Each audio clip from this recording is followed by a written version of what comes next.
had no right to take her from me. I cry 7 days a week. 7! This is what's left of my daughter. If I want a hug, I have to hug a box and close my eyes and pretend that she is hugging me back. Do you remember texting me? I would never do anything to hurt her. I swear on my life. Do you remember that? Do you? I hate you. I want to rip you limb from limb and discard you like trash. Like what you did to Ashley. Take him to prison, please. For the murders of his pregnant wife, Shannon, 2 daughters, Bella and Celeste, and his unborn baby, Nico. On August 13th, 2018, Nicole, a friend of Shannon, reported her missing and called the police. My name's Nicole, and I'm calling because I'm concerned about a friend of mine. I dropped her off at her house at 2 in the morning last night because we were out of town together, and we were on the way back from the airport, and some issues, and she's pregnant. And I haven't been able to get a hold of her this morning, and I've gone to her house, and her car's there, and stuff like that, but she won't answer the door, she won't answer phone calls, she won't answer text messages, and I'm just really, really concerned, and she had a doctor's appointment this morning, and she didn't go to it, and I don't know what to do. I called him and talked to him, and he said that she went on a play date with her other 2 daughters, but, like, if she went on a play date, they're both in car seats. Why would she not take her car? Perfectly understandable. Do you happen to know her address, Nicole? I'm at the outside the house. It's 2825 Saratoga Trail.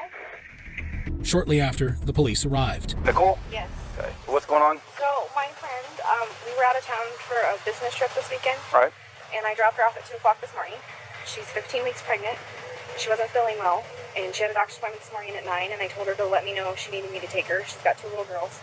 I called, I texted. Her car's in the garage. Her shoes she wears every single day are right in the front door. However, no one was at home, so they called Shannon's husband, Chris. How you doing? You seen your neighbors today? No? Okay. What's Chris's phone number? Chris's phone number is... Hey, Chris, Officer Coonrod for the police department. Pretty good. So, do you have any idea where your wife is? Right. What my concern is her car's here. They're saying she's diabetic, and I don't want her... If she's upstairs and can't respond. Okay. About how far out are you?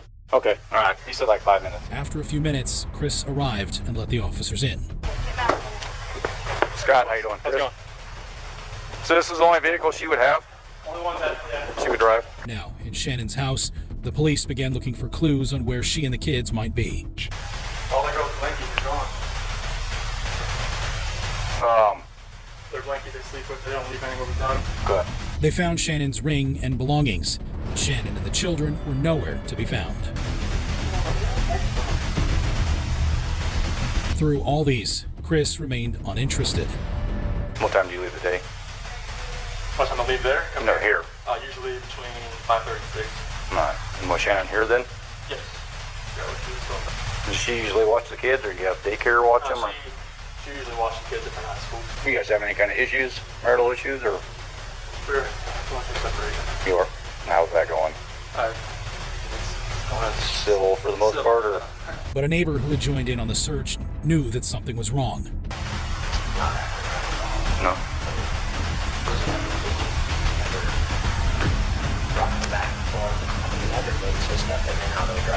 Right. To be completely honest with you, my wife and I were kind of wondering when she was on vacation if something happened, because I've heard them full out screaming at each other at the top of their lungs, and he gets crazy. Does he? And that's pretty recently?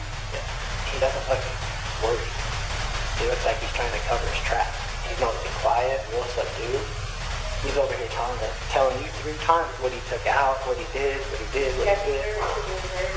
He's very, he never talks. So the fact that he's over here blabbing his mouth makes me kind of suspicious. The FBI and Colorado Bureau of Investigation joined the search, and Chris even granted interviews to multiple TV stations, pleading for his wife to return. When I got home yesterday, it was like a ghost town. Like, she wasn't here. Kids weren't here. I have no idea like where they went. And right now it's, you got K9 units, the sheriff's department. Everybody's like, they're doing their best right now to figure out like if they can get a scent. If she wasn't here, like where did she go? Like once I got here, it was like, all right, who can I call? I called her 3 times, texted her about 3 times just to say, you know, what's going on? Like if she's vanished, like I want her back so bad. I want those kids back so bad. On August 15th, 2018, Chris was arrested and brought in for questioning. I your pockets? Okay, go ahead and face that other wall behind you. I'm just going to search you real quick. Spread your legs. Further.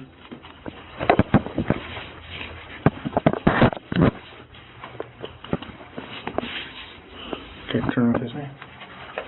No earrings, necklaces, anything like that? Okay. Let's walk out this way. He maintained he was innocent and agreed to take a polygraph test. Can we talk about something that's kind of hard to talk about? So when I work investigations like this, I have to keep an open mind on everything. Okay. And part of keeping an open mind is listening to you talk about your wife and your marriage. And the day she goes missing is the day that you guys have marital discord. Okay.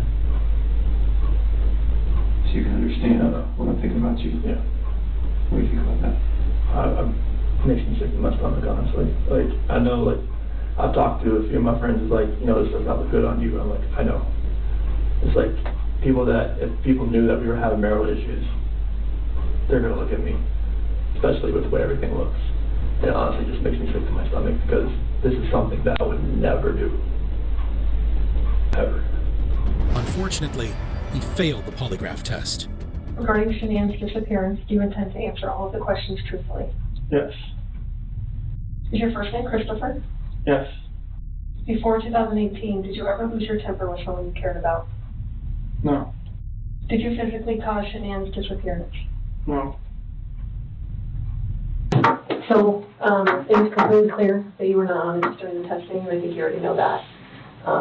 You did not pass the polygraph test. Okay. Okay.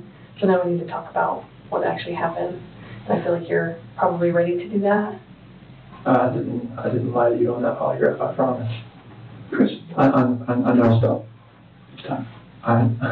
Just stop for a minute. Take a deep breath. Knowing that his lie could not hold up anymore, Chris tells the detectives the truth. Lost it in the choker or... That's strange.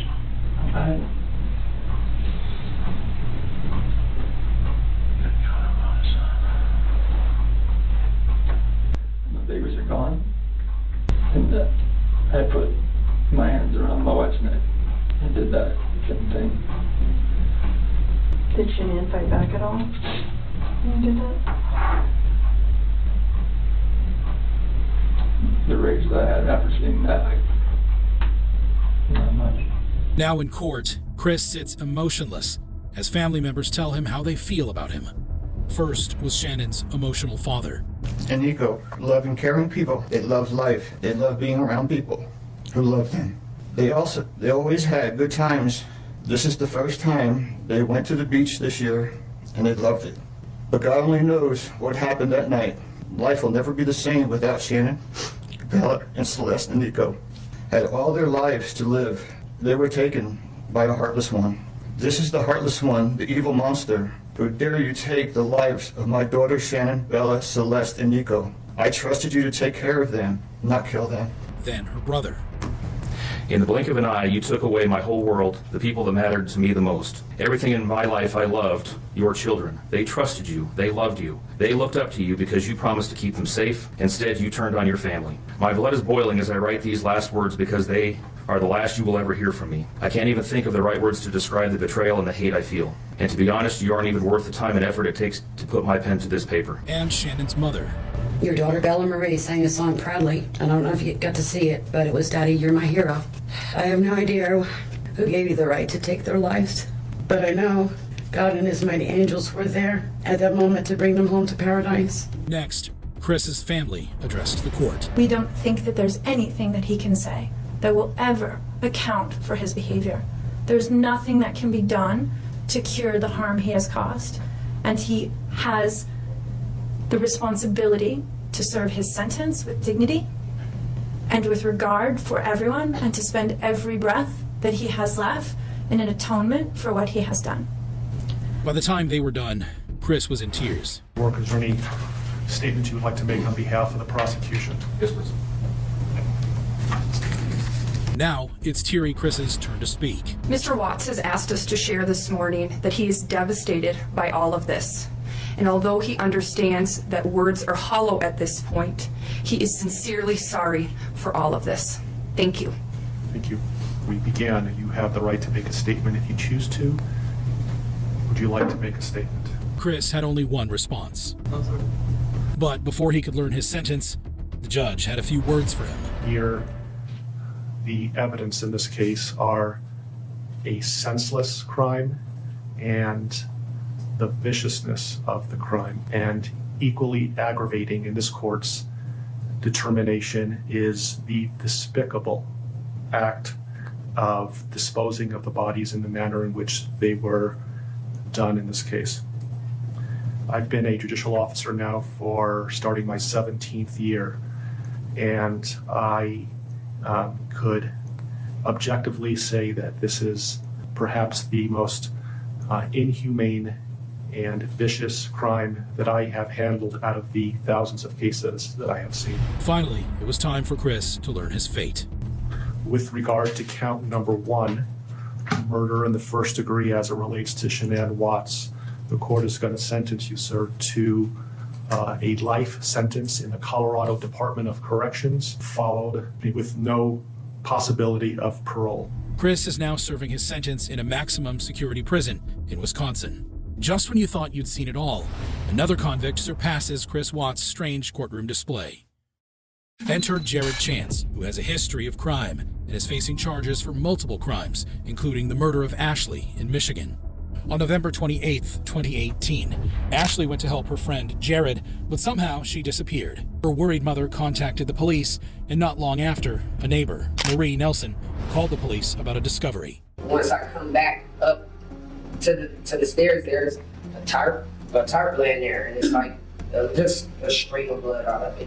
What do you do when you see a tarp with a stream of blood? Run upstairs and have my girlfriend call the cops. The police discovered the mutilated body of Ashley. We're gonna go out, wrap into that basement. Going down to that basement. That's where the body's at, wrapped in the tarp. Okay, the tarp is laying on the stairs, about the last 3 stairs. I got the police department. Anybody in the section? Come on, make yourself known. Come up to the stairwell right now. Right there. Put your hands up, hands up. Following the discovery, Jared was arrested. Come on down. Hands on top of your head. We're gonna call him right into that kitchen. Now in custody, he denied any wrongdoing. Because I don't really know what the hell's going on, so I don't want to sit here and talk about shit that may incriminate me or whatever in any kind of way, because I don't know what's going on. So I just don't want to say nothing right now. Eventually, evidence linked him to the crime, and he was charged in court. Now, in court, Ashley's family members gave him a piece of their mind from the brother. I shared a room with her since I was 3 years old, until she moved out. I don't understand how anyone could do what you had done. No man can do that, I'm sorry. I don't understand it whatsoever. And then you can sit in your house and be there knowing what you have done and not do anything about it. To the mother. This is what's left of my daughter. If I want a hug, I have to hug a box and close my eyes and pretend that she is hugging me back because you chose to murder her, because you chose to dismember her.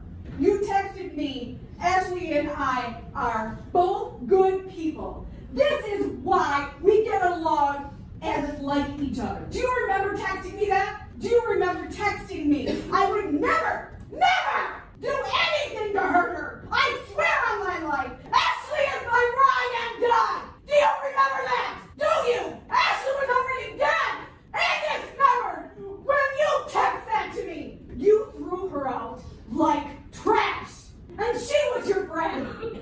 Why? Why would you do this? What did she do to you that was so terrible that you chose? You chose! Now Jared Chance finds out if he would be given another chance. This was an extremely disturbing set of facts and circumstances where you killed and dismembered this young lady, Ashley Young. Only her torso was found in the basement. The police, although they did an excellent job in this matter, working every possible lead, could never find Ashley's head, her hands, or her feet.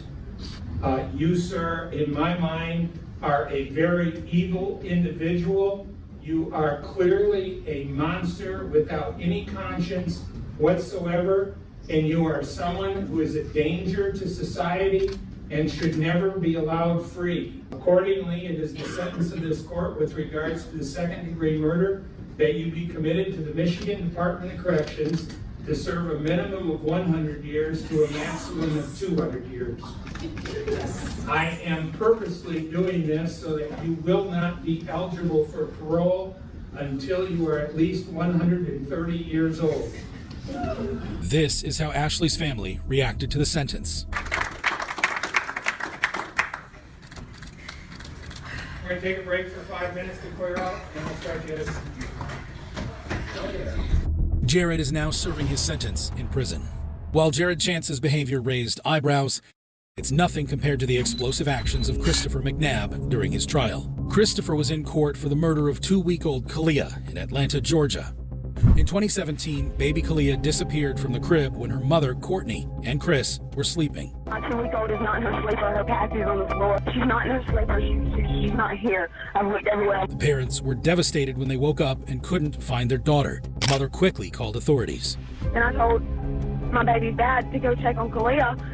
And then he's talking about she's not in here. She's not in here. Look through everything, like under the bed, yes, ma'am. Yes, ma'am. And I have clothes and totes, but I've looked all in them and she's not here. The police quickly went into action, with Chris pleading for the return of his stepdaughter on TV. But I want my kid back, man. That's my child, man. I want my kid, man. After a few days of intense search, the police found baby Kalia near the parents' trailer, but she was already dead and wrapped in Chris's clothes. Immediately after the police discovered the baby, Chris fled the state. Eventually, he was apprehended. County 911, was that just a severe emergency? That guy that his baby was found dead is in the Chevron on 36. Now in court, the parents were made to listen to the severity of their crime. Put over the head and partially over the neck. Can you tell me what's depicted in that photo? Okay, all of these photos are just step by step showing how the body was received and these wrappings of how the body was received. Again, this shows that one of the sleeves was over the head and neck. The rest of it was just kind of wrapped around, and the baby was wearing this purple onesie that had writing on it. While the crimes committed by Chris were abhorrent, his courtroom conduct will leave you speechless. A psychologist testified to the true state of Chris's mind. He was wearing a turtle suit, which is something that prisoners are wearing when they're on suicide risk. He wasn't wearing clothing under that, and he had pulled up the turtle suit and taken out his and was masturbating. And did he masturbate to completion in your presence? He did. However, Chris disagreed with her assessment. That I did have on a turtle suit, and it velcros, and it wasn't on properly, and it didn't fit properly, and the velcros were not on good because they don't stick, because they've been used for so many years by so many different people, and I was not masturbating at all in front of her, period. The thing fell off when I stood up, and that was it. There was none of that, and I would have liked to have told her that, since she was the one making the accusation, since I'm pretty sure by the law states that I have a right to confront my witnesses who accuse me of doing wrong. So I felt like I wanted to say it in front of her, since she was the one up here slandering me. And that's all I got to say. You sure you don't want to talk about the sentencing and all of that? That was the only thing you wanted to tell the court? I mean, I haven't heard anything about a sentence. I was just commenting on that. I understand that. And I just wanted to know if you had anything you wanted to say to the court. I mean, I got a lot to say. I got a lot to say, but I'm not going to be able to say half of it. I don't know, because I don't know what you're going to say. I'm innocent. I didn't do it. Okay. I've maintained that the whole time. I feel like there was things that were allowed to be said that should have never been allowed to be said, that didn't have nothing whatsoever to do with the case and what was being said. Just because somebody has domestic abuse issues with their spouse doesn't mean that they would put their hands on their kids, which has also been pretty much proved that I've never touched my kids in any harmful manner whatsoever. I've never harmed my kids. But Judge Ott has a trick question for Chris. I can make a lot of comments on what you said. I can make a lot of comments on the trial, but I know that was just be arguing with you or talking with you. I'll ask you one simple question. You claim you're innocent, so you tell me what sentence the man or woman that you claim did this should receive. If you ever find out who did them, they deserve to be under the jail. Okay. So they ought to get the maximum sentence. Most definitely. Okay. Now, Judge Ott provides a classical reply to this trick question. On the crime of malice murder, I sentence you to life in confinement without parole. On concealing the death of another, I sentence you to 10 years in confinement, consecutive or after. Count one. Do you understand each of your sentences? Yes, sir. Like Chris, Courtney insisted on her innocence. Y'all know I didn't do this. Well, you and I had a conversation We did. back in Chambers on Wednesday, remember, morning? And at the time I told you there's a difference between the reality of the situation and what you think. I explained to you exactly why you were being charged with the crime. It wasn't that you knew about the murder, it wasn't that you anticipated the murder, it wasn't that you planned the murder, any of those things. It was simply that you created an environment that caused your children to be put second and Mr. McNabb to be put first. As the state said in their closing, and they used the example of a rattlesnake being thrown into a room and the child being put into there. Well, your whole claim is I took him back because I wanted to have a family. In that analogy the state used, it's just kind of like saying your child's dead from a rattlesnake bite. Why would you put it in there? And you responded, well, I just wanted her to enjoy nature, have an appreciation of the outdoors, without appreciating the danger. Now, I'm sorry, but for you to go around chasing McNabb, doing meth, flies in the face of what any normal mother would do. We hear stories out in society, I mean, out everywhere. The mother bear, they're so ferocious. Why? Because you're messing with their child. All those kind of things. And you chose methamphetamine and McNabb over a baby. It's a sickness, but I tried to be a good mama. I love my babies. The problem, Miss McNabb, is that, like most criminals, you have this version of what a good mama is that is so far from the norm that, you go anywhere in this county, talk to anybody who's watching this and say, is it a good mama who doesn't even care about her 14-year-old baby? Put them with a cousin. I've known of instances where mamas won't even let in the first couple of weeks of a child's life people around the child for fear that the child's immune system hadn't been built up. They don't want germs brought into the child. They go to that extent. You went just the exact opposite direction, and there's just no excuse for that. On count, well, let's talk about this. Count 2 merges with count 1. But that didn't save her from her fate. Okay. On count 1, I'm going to sentence you with 30 years, with the first 15 years to be served in confinement in the state penitentiary, the remaining time on probation. On count 3, I'm going to sentence you to 10 years in confinement and run at the same time as count 1. Now, do you understand your 2 sentences? Both Chris and Courtney are serving their sentences in prison. However, while Chris and Courtney's behavior was shocking, it's nothing compared to the utter mayhem caused by Matthew Ponomarenko in court. Matthew was in court for the murder of his son, 5-year-old Jax Ponomarenko, in Parma, Ohio. On March 25th, 2021, Matthew called the police with a heartbreaking news. What's the problem? Tell me exactly what happened. I just killed my son. What do you mean you just killed your son? I'm hearing voices. Okay. How old's your son? 6. Where's your son now? He's dead. Dead where? In the living room. When the police arrived, they confirmed Matthew's story and arrested him. In court, Matthew agreed on a guilty plea with the prosecutors. This is a 4-count indictment. We have had full discussions and disclosure, and all evidence that the state of Ohio intended on using in this case has been transferred to the defense. It is my understanding that today this defendant is prepared to withdraw his not guilty plea and enter a plea of guilt as outlined. The state is going to respectfully request that this court, with regards to count 1, delete the victim under 13 murder specification. While the crimes committed by Matthew were abhorrent, his courtroom conduct will leave you speechless. During the proceedings, the victim's aunt was called to deliver a statement. The second speaker is Jamie Lopez, the aunt of Jax Ponomarenko. But before she could approach the bench, Matthew started acting up. I'm standing! All right, we're going to take a break. Deputy, take him into the holding cell, please. After the break, Matthew, who suffers from bipolar disorder, apologized for his behavior. I'd like to say I'm sorry.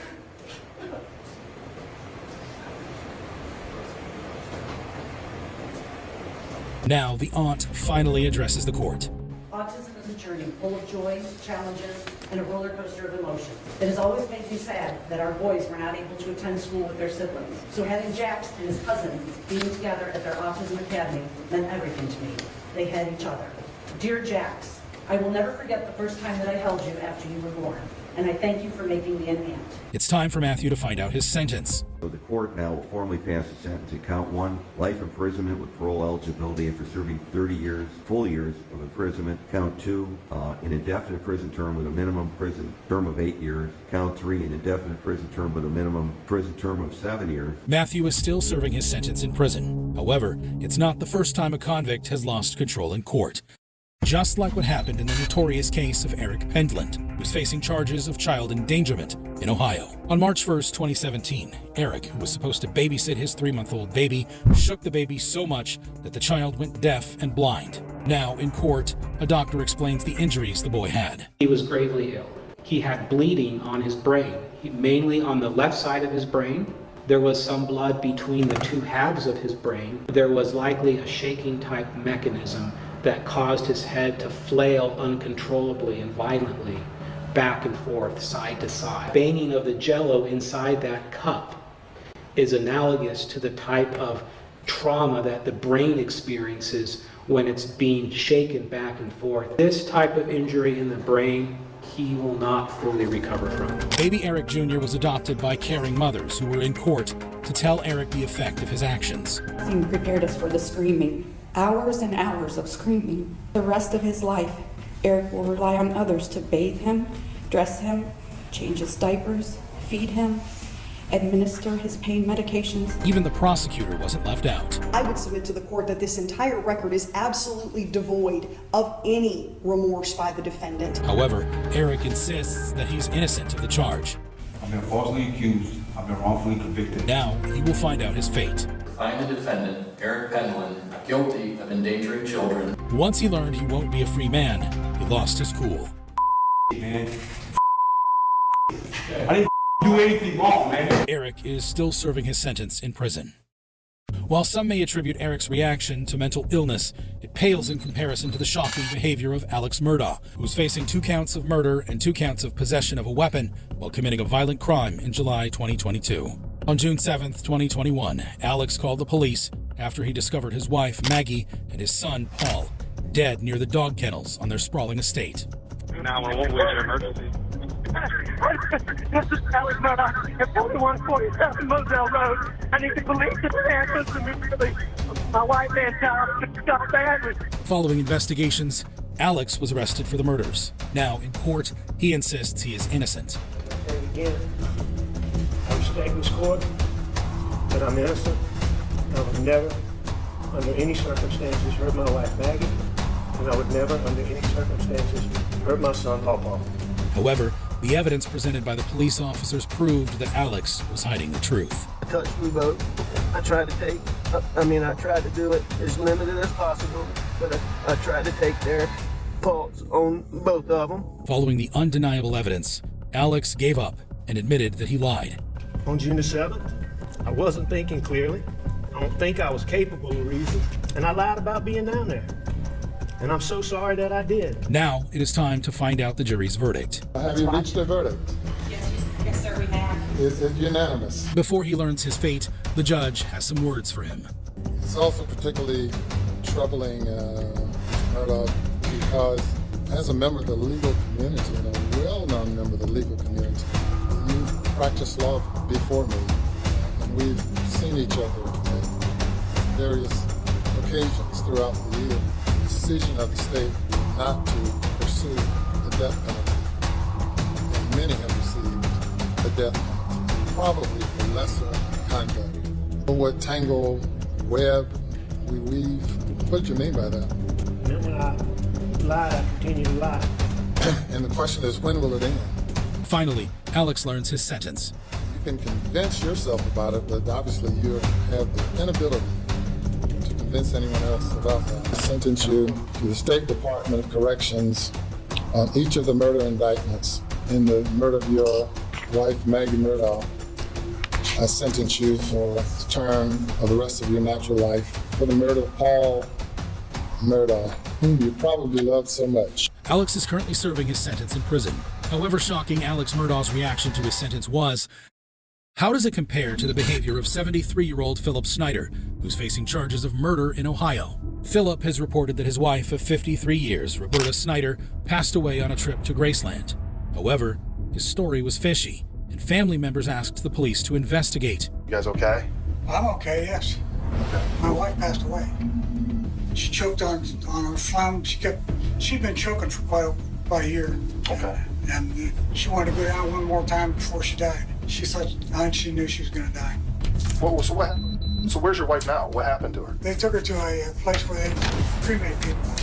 Okay, you don't know where that is either? Although his story was still fishy, there was no record of anything he said. Police had no evidence to charge him with any crime. Philip continued his life and went out on coffee dates with a young woman. You enjoying this weather? What's your name? I'm Missy. Yeah, nice to meet you. Unknown to Philip, the lady was an undercover cop. Over time, she gained Philip's trust, and he opened up on what really happened. What? So they figured it out. Yeah, but Since I lied to them, they spent all that time searching for her. like you said, as long as they don't have the body, they can't tell what she died from. What I did first was I said the paramedics in Memphis took her just because she died on the way to Memphis. Oh, okay. The conversation was recorded, and Philip was arrested. You're kidding. Step up. You're kidding. One of the games are over. In court, he took a plea deal. To the charge of aggravated murder, how do you plead? When asked for last statements, Philip shocked the court. Is there anything that you would like to say prior to the sentencing? That's what I heard. All right, so you tell me you put your wife in the Tennessee River. Yes, sir. And you two are, both sides are asking you to accept a plea today. Are you willing to take law enforcement to the area where you placed her in the Tennessee River? If I have to, yes. Yes, sir. In this particular case, I'm going to make sure that you do it. I mean, it's my understanding, and I haven't got to talk to the state yet, but one of the reasons that I feel like I'm making a deal with the devil here is that the family, I've been told, would like some closure. However, his son let him know how he feels about him. I don't hate my father. I don't want vengeance or revenge. All I want for myself and my family is closure. There are no winners in this courtroom today. There is no victory. There is only more damage to an already broken family. The man sitting before you is not the father I know. He is not the man who raised me, teaching me many things, of which one was to have honor and respect. I see no honor and certainly no respect in his actions leading up to the day. The judge also has some choice words for him. To me, to accept this agreement between the state and your counsel and you, it sickens me. This is one of the most ghastly crimes I've ever seen. You're going to die in prison. That's the legacy that he left this family. And the last comment that I would make to you, sir, is this, and I hope you think about this for the rest of your life. The hottest places in hell are reserved for people like you. Finally, Philip learns his fate. I'm going to sentence you to life imprisonment for parole eligibility after serving 20 years of imprisonment. He is serving his sentence in jail. While Philip's behavior raised eyebrows, it's nothing compared to the disturbing actions of Carl Carlson, who's facing charges of multiple murders in New York. On November 20th, 2008, Carl's second wife called 911. 911, what's your emergency? Yes, I left a 85 Yale Farm Road. I think I need an ambulance. Okay, what's going on? The truck fell on my stepson. The truck fell on your stepson? And we just got home, and I don't think he's alive. Okay, he's sitting underneath the truck? Yeah, my husband's lifting up the truck. His chest is crushed? Oh my God. Carl had taken out a $700,000 life insurance on Levi just before his death. It turns out that Carl's first wife had died in mysterious circumstances too, after he had taken out a $200,000 life insurance on her.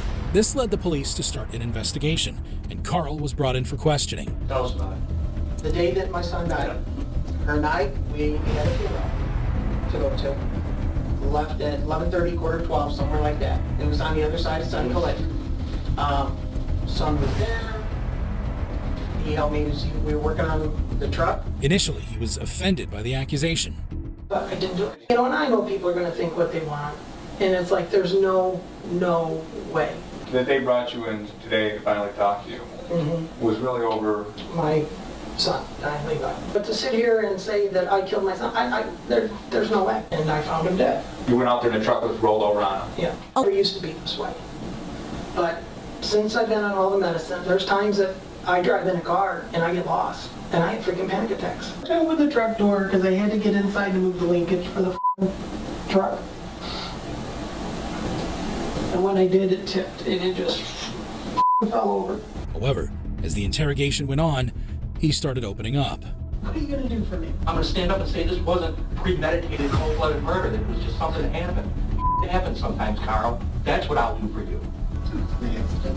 I opened the truck door. Okay. When I did it, and if I did the box underneath it, it wouldn't happen. Carl. What was an accident? What? Eventually, Carl was charged to court, and he pled guilty to the murders. Carl Carlson is a sociopath, pathetic human being, and he was a budding serial killer. He was sentenced to life imprisonment without the possibility of parole. Carl Carlson wasn't the only person to murder his family members. There's also Rita Pangalangan, who's facing charges for the murder of Christina, her special needs teenage daughter, in South Carolina. On August 5th, 2019, Rita abandoned Christina in a car in the hot sun for about 5 hours while she went to visit her boyfriend, Larry King. The lovers were under the influence of drugs that day. Following the investigations, they were arrested. In court, the jury wasted no time in reaching a verdict. We, the jury, in the above caption, on the charge of murder of Christina Ann Pangalangan, find the defendant guilty. Oh my God! Oh my God! Now it's time to see if Judge Clifton will uphold the jury's recommendation. Ms. King is sentenced to the court on the offense of murder that you be committed to the State Department of Corrections for a period of 32 years. Great bodily injury, the sentence is 20 years. Sentences will run concurrent, credit for any time that you've already served. Thank you all. Ms. Pangalangan, a lot of folks have said a lot of good things about you and a lot of positive impacts that you made on their lives. You're not being sentenced to death. You won't be facing a firing squad or a gas chamber or electric chair. Your life goes on, but it'll go on behind bars. Rita and Larry are serving their sentences in prison. While some may attribute Rita's actions to drugs, she was not the only one to act under the influence. There's Colby Allen Parker, who's facing charges for the murder of his grandpa in Florida. In 2021, police received a call about a stabbing. All right, sir, go ahead. I like to report an incident. Now, from the beginning, what happened first? Well, I just got done cooking some dinner for us, and the knife was on the table, and he just boked out. And how long ago did this happen? Scared to death.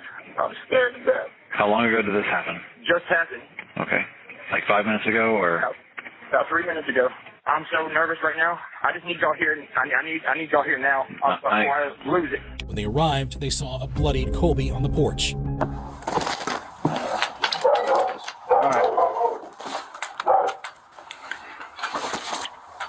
Colby had a perfect excuse for his crimes.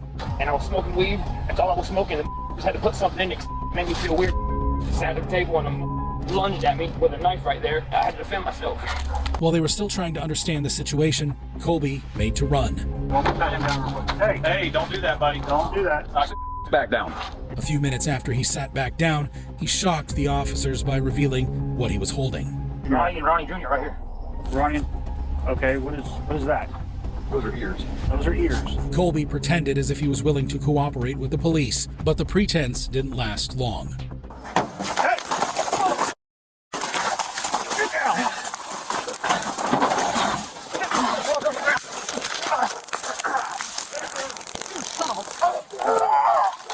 Oh no! He's trying to get the barrel. Get on him!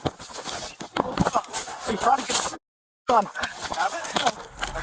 Colby was later subdued and is in custody without bail. If you thought these reactions were shocking, you'd be amazed at this video of serial killers reacting to death sentences.